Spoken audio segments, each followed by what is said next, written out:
Hello friends, welcome back. Reported speech એટલે કે direct indirect સ્પીચમાં આપણે ટોટલ 1 થી 9 સુધીના વિડીયો જોઈ ગયા છે, જેમાં જુદા જુદા પ્રકારના આપણે વાક્યો જોઈ લીધા. તો વાક્યના કુલ 5 પ્રકાર હતા. એ 5 પ્રકારના નિયમો કેવી રીતે થાય છે આપણે જોઈ લીધા છે.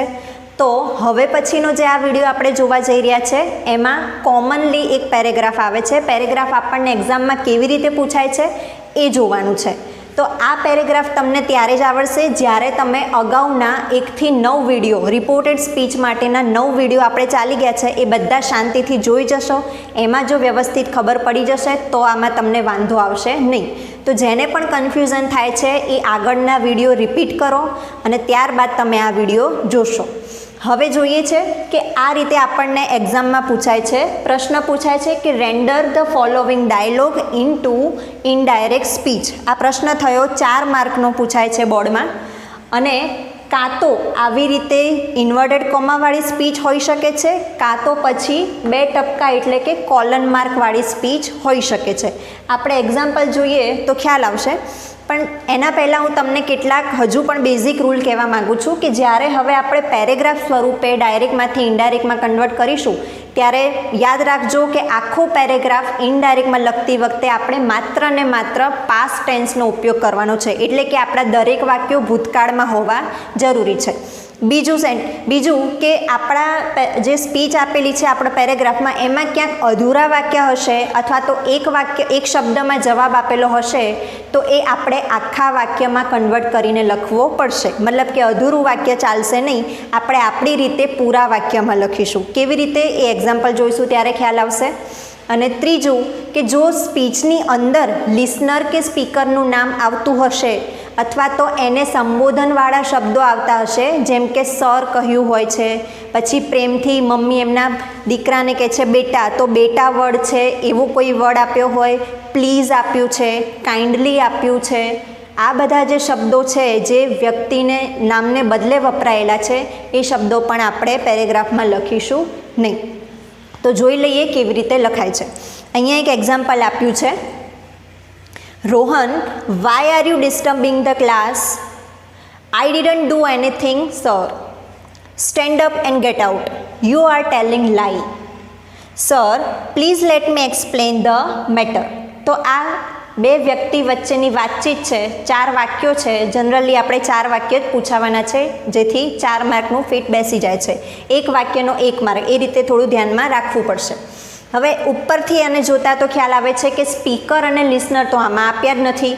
મતલબ કે આ જે રિપોર્ટેડ સ્પીચ ઇન્વર્ટેડ કોમાની અંદર છે એની બહાર તો કોઈ વ્યક્તિનું નામ લખ્યું જ નથી. તો આપણને ખ્યાલ કેવી રીતે આવશે કે આમાં સ્પીકર કોણ છે અને લિસનર કોણ છે? તો એના માટેનું આપણે ધ્યાનમાં રાખીશું કે જો આપણું વાક્ય શરૂ થાય છે એની પહેલાં કોમા કરીને કોઈ નામ આપ્યું છે અથવા તો વાક્ય પૂરું થાય છે અને એના પછી કોમા કરીને કોઈ નામ આપ્યું છે તો એ સ્પીકર અથવા લિસનર બની શકે છે. જેમ કે આપણું પહેલું સેન્ટેન્સ છે જેમાં નામથી શરૂ થયું છે રોહન, પછી કોમા આપ્યું છે Rohan, why are you disturbing the class. તો કોમાની આગળનો જે શબ્દ છે એ આપણું લિસનર થશે.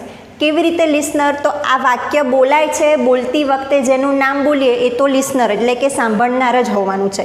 તો સ્પીકર હજુ આપણને પહેલા સેન્ટેન્સમાં મળ્યો નથી. તો કોણ હોય? તો એના પછીનું જે સેન્ટેન્સ હોય એમાંથી ક્યાંક મળશે. તો જોઈ લઈએ કે આઈ didn't do anything comma sir. મતલબ કે અહીંયા પણ વાક્ય પૂરું થાય છે, એના પછી કોમા છે અને પછી લખ્યું છે સર. તો હવે આ જે વાક્ય બોલાય છે એનો લિસનર કોણ થઈ ગયો? સર. તો હવે તમને ખ્યાલ આવે કે 2 જ વ્યક્તિ વચ્ચેની વાતચીત છે, એમાંથી એક વ્યક્તિ મળી ગયું છે જેનું નામ છે રોહન. બીજા કોઈનું નામ અહીંયા લખ્યું નથી. હા, અહીંયા સર લખ્યું છે, અહીંયા પણ સર લખ્યું છે. તો આપણે એટલું ધ્યાનમાં રાખવાનું છે કે સર વચ્ચેની વાત છે અને રોહન, આ 2 વ્યક્તિની વાતચીત છે. તો સ્પીકર કોણ અને લિસનર? જો આપણે વાક્યમાં બોલતી વખતે જેનું નામ બોલાય એ સાંભળનાર હોય એટલે કે આ વાક્યનો લિસનર થશે રોહન. તો આપણે ધ્યાનમાં રાખવા માટે લખી દઈએ કે આમાં લિસનર કોણ છે? રોહન છે. અને સ્પીકર કોણ છે? તો સર છે. સરનું કોઈ નામ આપ્યું નથી તો આપણે પણ સર જ રાખીશું. તો આ 2 વસ્તુ આપણે સૌથી પહેલાં કરીશું. કોઈ પણ પેરેગ્રાફ આવે 2 ઓળખો, સ્પીકર અને લિસનર કોણ છે. હવે જોઈ લઈએ કે પહેલું વાક્ય એ વાક્યના કયા પ્રકારવાળું છે, મતલબ કે અસર્ટિવ છે, ક્વેશ્ચન છે, કયું છે. તો અહીંયા આપણને ક્વેશ્ચન માર્ક આપેલો જ છે, તેથી આપણને તરત જ ખ્યાલ આવી જશે કે આ ઇન્ટરોગેટિવ છે, મતલબ કે પ્રશ્નાર્થ વાક્ય છે. તો પ્રશ્નાર્થ વાક્યના જે નિયમો હોય એ આપણે યાદ કરી લેવાના છે ફટોફટથી અને લખવાનું શરૂ કરીએ. તો આ લખીશું કેવી રીતે? તો પહેલાં તો આપણે લખવું પડશે સ્પીકર. તો આ વાક્યનો સ્પીકર કોણ છે? સર. તો અહીંથી શરૂ કરીએ છીએ. આન્સર આ રીતે લખીશું, સ્પીકર, પછી રિપોર્ટિંગ વર્બ, પછી લિસનર. તો સ્પીકર છે સર. સર લખ્યું છે એની જગ્યાએ આપણે આપણી સૂઝથી ટીચર લખવું હોય તો પણ લખી શકીએ છીએ. બને ત્યાં સુધી આવા કોઈ ચેન્જીસ કરવા નહીં, અહીંયા જે આપ્યું હોય એ જ લખવું. તો આપણે સર લખીશું. રિપોર્ટિંગ વર્બ, હવે આ પ્રશ્નાર્થ વાક્ય છે તો પ્રશ્નાર્થ વાક્યનું રિપોર્ટિંગ વર્બ થશે આસ્ક્ડ. પછી આવશે લિસનર, તો લિસનર તરીકે છે રોહન. પછી આવશે કંજક્શન. આ 4 વસ્તુ તો જરૂરી જ છે, સ્પીકર, રિપોર્ટિંગ વર્બ, લિસનર અને કંજક્શન. કંજક્શન ક્વેશ્ચન માર્ક છે તો આપણી પાસે ઇન્ટ્રોગેટિવ સેન્ટેન્સમાં 2 કંજક્શન છે, કાં તો ઇફ અને વેધર લખીએ અથવા તો WH વર્ડ. તો આ પ્રશ્ન ક્યાંથી શરૂ થાય છે? તો WH વર્ડથી. જો WH વર્ડથી શરૂ થાય છે તો આ જ આપણું કંજક્શન બની જશે. એટલે આપણે લખીશું કંજક્શન તરીકે વાય. આટલું આપણા માઇન્ડમાં પહેલાં ક્લિયર હોવું જોઈએ. 4 શબ્દો લખાવા જોઈએ, પછી આપણું સેન્ટેન્સ આગળ વધશે. તો અહીંયા વાય કંજક્શન થઈ ગયું. હવે આમાંથી આપણે અહીંયા ગોઠવીશું. તો રોહન આપણે અહીંયા એક વખત લખ્યું છે એટલે રોહન આવશે નહીં, એટલે રોહન નહીં લખીએ. વાય જે આપણું કંજક્શન છે એ પણ લખાઈ ચૂક્યું છે એટલે આ પણ નહીં લખીએ. હવે આપણી પાસે આટલા શબ્દો બચ્યા. R you disturbing the class? પ્રશ્ન છે તો આપણો નિયમ છે કે ગમે તે રીતે ડાયરેક્ટમાંથી ઇનડાયરેક્ટમાં કરીએ તો એને વિધાન વાક્યમાં ફેરવવું પડશે, અસર્ટિવ સેન્ટેન્સમાં. પ્રશ્નાર્થમાંથી અસર્ટિવ સેન્ટેન્સમાં ફેરવવું છે તો હવે પછીના જે આપણા શબ્દો છે એમાં તમે ઇન્ટરચેન્જ કરો એની પ્લેસ. પહેલાં 2 શબ્દોની જગ્યાને અરસપરસ બદલી લો. મતલબ કે આર છે એને બીજા નંબરે સમજવાનું છે અને યુ છે એને પહેલા નંબરે સમજવાનું છે. તો આપણું સેન્ટેન્સ આવું થશે, you are disturbing the class. હવે આપણે 3 ફેરફારો યાદ કરીશું કે સર્વનામનો ફેરફાર, ક્રિયાપદનો ફેરફાર અને સ્થળ કાળનો ફેરફાર. એ મુજબ જેમ ચાલે છે એમ ચાલવા દઈશું. તો હવે પહેલો શબ્દ થઈ ગયો યુ. તો યુનો સર્વનામ છે તો સર્વનામમાં શું ફેરફાર આવશે? યુ એટલે કે રોહન માટે વપરાયું છે જે પુલ્લિંગ છે તો એના માટે આપણે વાપરીશું હી. બીજા નંબરે છે આર. તો આરનું જ્યારે ભૂતકાળમાં આપણે આરને કન્વર્ટ કરીશું ત્યારે વર થઈ જશે. પણ હવે હી આપ્યું છે તો હી સાથે તો વર આવે નહીં, એટલા માટે હી સાથે વોઝ લખીશું. He was. પછી આવે છે ડિસ્ટર્બિંગ, જે પણ ક્રિયાપદ છે પણ એક ક્રિયામાં ફેરફાર આવ્યો છે તો હવે બીજી ક્રિયામાં કોઈ ચેન્જ થશે નહીં. એક્શન વર્બમાં આપણે ચેન્જ કર્યો તો હવે હેલ્પિંગ વર્બમાં ચેન્જ કર્યો છે તો એક્શન વર્બમાં કોઈ ચેન્જીસ થશે નહીં. તો ડિસ્ટર્બિંગની જગ્યાએ ડિસ્ટર્બિંગ. બાકીના શબ્દો ધ ક્લાસ. ખાસ ધ્યાનમાં રાખવાનું છે કે ફૂલ સ્ટોપ કરવાનું છે. તો આ ક્વેશ્ચનવાળું સેન્ટેન્સ આપણે અસર્ટિવ સેન્ટેન્સમાં કન્વર્ટ કરી દીધું. હવે બીજું sentence, I didn't do anything sir.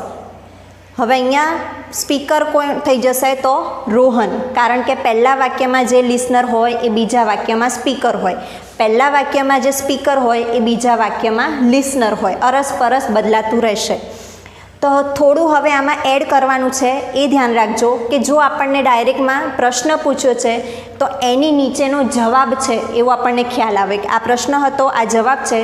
તો જવાબ આપતી વખતે આપણે રિપોર્ટિંગ વર્બ તરીકે રિપ્લાઇડ અથવા તો આન્સર્ડ આ 2 શબ્દમાંથી કોઈ એકની પસંદગી કરીશું. જનરલી આપણને જોતાની સાથે લાગે છે કે અસર્ટિવ સેન્ટેન્સ છે તો અસર્ટિવ સેન્ટેન્સમાં આપણે રિપોર્ટિંગ વર્બ ટોલ્ડ લખીએ છીએ, પણ ઉપરનો પ્રશ્ન છે નીચે જવાબ આવ્યો એટલા માટે આપણે રિપ્લાઇડ અથવા તો આન્સર્ડ, તમને જે ઠીક લાગે એ લખી શકો છો. તો હવે થઈ જશે. હવે જવાબ કોણ આપે છે? રોહન. તો કન્ટિન્યુ કરીશું કે રોહન, આપણે લખીશું રિપ્લાઇડ. કોણે જવાબ આપ્યો છે? તો સરને, લિસનર તરીકે છે સર. અસર્ટિવ સેન્ટેન્સ છે તો કન્જક્શન તરીકે આવશે ધેટ. આ 4 શબ્દોનો આપણે ધ્યાનમાં રાખવાનું છે: સ્પીકર, રિપોર્ટિંગ વર્બ, લિસનર અને કન્જક્શન. આટલું થયું. હવે વાક્ય અહીંયા છે, અહીંયા પણ આપણને જુઓ નામવાચક શબ્દ આપેલું છે સર, કોમા કરીને સર આપ્યું છે, તો એ આપણે લખવાનું નથી કારણ કે એક વખત આપણે સેન્ટેન્સમાં લખી ચૂક્યા છે. તો હવે આપણી પાસે આટલું સેન્ટેન્સ છે: આઈ ડિડન્ટ ડૂ એનીથિંગ. જે અસર્ટિવ સેન્ટેન્સ છે એટલે આપણે એના ક્રમમાં કોઈ ચેન્જીસ કરીશું નહીં, 3 ફેરફારો કરીશું. આઈ છે તો આઈ એ રોહન માટે વપરાયું છે, તો રોહન માટે આપણે અહીંયા આઈના બદલે લખીશું હી. ડિડન્ટ ડૂ, ડિડન્ટ આવ્યું છે, ઓલરેડી પાસ્ટ ટેન્સ છે, ભૂતકાળ. તો જ્યારે આપણા સેન્ટેન્સમાં ભૂતકાળ આવે છે, સાદો ભૂતકાળ છે, આ કોઈ પણ ભૂતકાળ આવે આપણે એને પરફેક્ટ પાસ્ટમાં જ કન્વર્ટ કરીશું, પૂર્ણ ભૂતકાળમાં કન્વર્ટ કરીશું, મતલબ કે હેડવાળું. તો ડિડન્ટની જગ્યાએ હેડ નોટ થઈ જશે, હી હેડન્ટ. હવે અહીંયા ડિડન્ટ પછી ડૂ મેઇન વર્બ છે, તો હેડ પછી ક્યારેય મેઇન વર્બ આવે નહીં, એના પછી હંમેશા પાસ્ટ પાર્ટિસિપલ આવશે. તો ડૂનું પાસ્ટ પાર્ટિસિપલ થશે ડન. હેડન્ટ, ડન. બાકીના શબ્દો એનીથિંગ.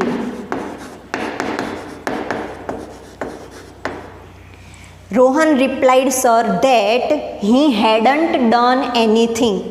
2 વાક્યો આપણે કમ્પ્લીટ થયા. હવે ત્રીજું, તો આ સિક્વન્સમાં ચાલશે કે સ્પીકર છે, પછી લિસનર બોલે, પાછો સ્પીકર બોલે, પાછું લિસનર. તો અહીંયા સ્પીકર બોલશે, પહેલા વાક્યમાં જે સ્પીકર હતો એ જ ત્રીજા વાક્યમાં, મતલબ કે આ પહેલું વાક્ય અને ત્રીજું વાક્ય હંમેશા એક જ વ્યક્તિ બોલતું હોય, અને બીજું વાક્ય અને ચોથું વાક્ય પણ હંમેશા એક જ વ્યક્તિ બોલતું હશે. તો પહેલા વાક્યમાં આપણે સર તરીકે સ્પીકર છે, તો ત્રીજામાં પણ સર જ રહેશે સ્પીકર તરીકે. હવે જોઈએ તો અહીંયા સ્પીકર લખીશું સર.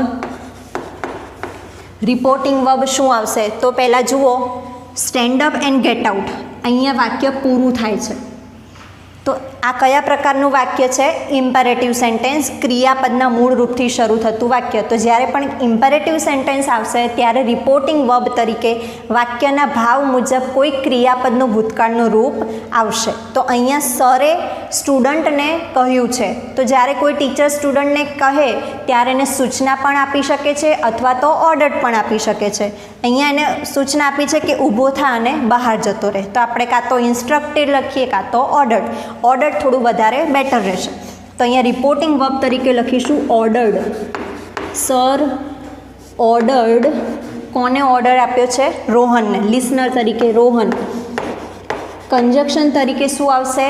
આ હકાર વાક્ય છે, પોઝિટિવ સેન્ટેન્સ છે, એટલા માટે માત્ર ટુ એ કન્જક્શન થયું.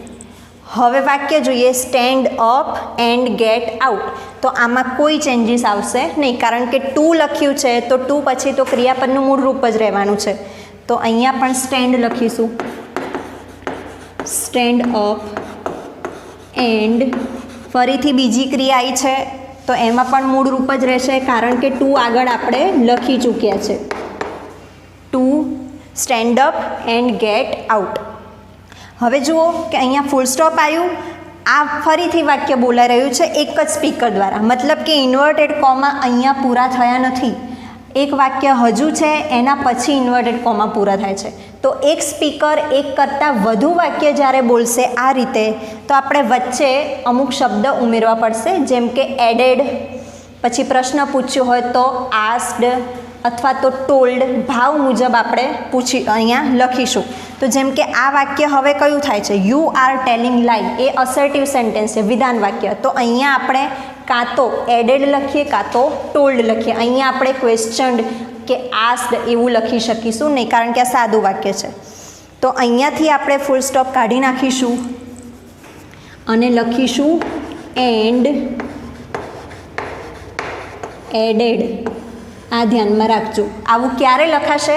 જ્યારે એક સ્પીકર એક કરતાં વધુ વાક્યો સાથે બોલે ત્યારે. એન્ડ એડેડ પછી આ અસર્ટિવ સેન્ટેન્સ છે તો એનું કન્જક્શન જે આવે એ ધેટ.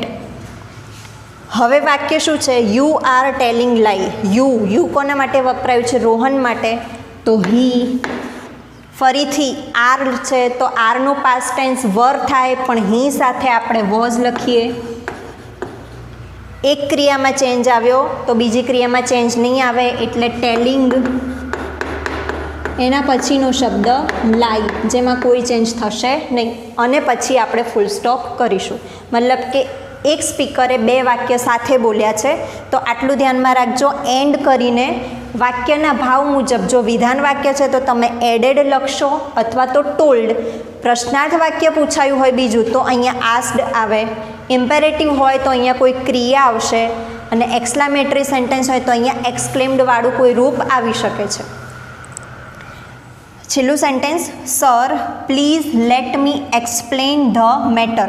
આ વાક્ય કોણ બોલે છે? તો રોહન બોલે છે. જે બીજા વાક્યનો સ્પીકર હતો એ જ ચોથા વાક્યનો સ્પીકર થાય. તો આ વાક્યમાંથી આપણે કટ શું કરીશું? સર લખેલું છે જે આપણે કટ કરી દેવાનું છે. મેં અગાઉ કીધું કે પ્લીઝ, કાઇન્ડલી જેવા શબ્દો આવે છે એ પણ રિમૂવ કરી દેવાના છે. તો એક્ઝેક્ટલી આપણું વાક્ય અહીંથી શરૂ થાય છે, late me explain the matter. આટલું વાક્ય છે. તો હવે જુઓ કે આ લેટવાળું સેન્ટેન્સ આવ્યું છે, લેટ્સવાળું નથી, ઓનલી એલઈટી લેટ. તો આના માટે આપણે રિપોર્ટિંગ વર્બ શું લખીશું? સજેસ્ટેડ. તો જોઈ લઈએ, રોહન બોલે છે એટલે અહીંયા લખીશું કે રોહન, રિપોર્ટિંગ વર્બ તરીકે આપણે લખીશું સજેસ્ટેડ. કોને સજેશન આપ્યું છે? લિસનર તરીકે છે સર, એટલે અહીંયા તો સર લખવાનું જ છે. હવે આ લેટ મી કે લેટવાળા કે લેટ્સવાળા સેન્ટેન્સ હોય તો એ પણ ઇમ્પેરેટિવ સેન્ટેન્સ જ કહેવાય, એટલે એનું કંજક્શન તરીકે આપણે શું લખીશું? તો ટુ. અને પછી એલઈટી લેટ, એમાં કોઈ આપણે ચેન્જ કરવાનું નથી, તો એનું એ જ રાખીશું, two late.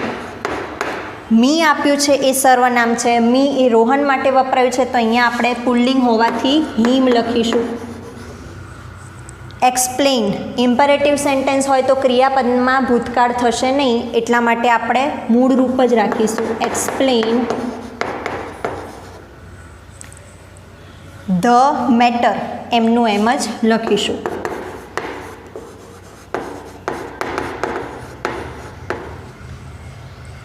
Rohan suggested sir to let him explain the matter.